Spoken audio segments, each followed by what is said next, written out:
నమస్తే నేను సుధా. ఈ దేశం నాది.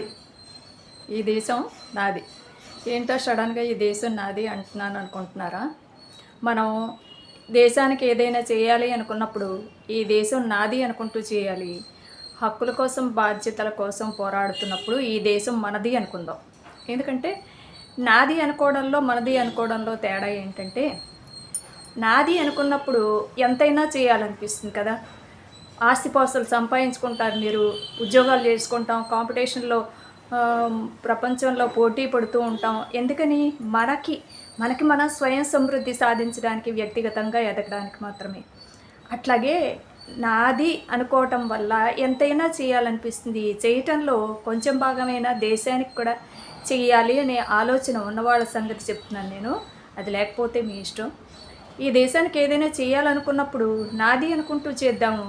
హక్కులు బాధ్యతల కోసం పోరాడాలనుకున్నప్పుడు మనది అనుకుందాం. అప్పుడు ఏంటంటే మనది, మనందరిది అని అనుకోవడం వల్ల ఏదైనా మనం పోరాడుతున్నప్పుడు ఆ గవర్నమెంట్ ఆస్తులకు కానీ, ఈ ప్రైవేట్ ఆస్తులకు కానీ భంగం కలిగించే పనులు, రాళ్ళు విసరటాలు, బస్సులు విరగొట్టటాలు, ట్రైన్లు విరగొట్టటాలు, ఇట్లాంటివి ఆలోచనలు మనకి కలగవు.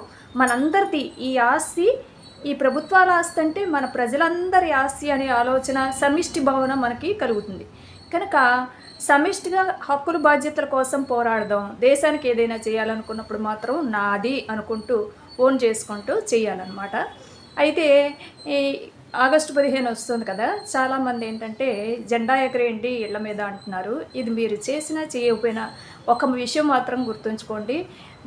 జాతీయ గీతాలు పాడడం కానీ, దేశభక్తి భావాలు కలిగి ఉండటం కానీ, జెండా ఎగరేయటం కానీ ఏ ఒక్క పార్టీకో ఆపాదించి ఫలానా పార్టీ వాళ్ళు చెప్పారు కాబట్టి, ఆ పార్టీ అంటే మనకి ఇష్టం లేదు కాబట్టి మనం చేయకూడదు, వాళ్ళు చెప్పిన పనులు మనం చేయటం ఏంటి అని పక్కన పెట్టండి. అట్లాంటి ఆలోచనలు ఎవరైనా అంటే నేను చాలా చూస్తూ ఉంటాను నెట్ సమాచారాన్ని బట్టి, దాన్ని బట్టి అనమాట.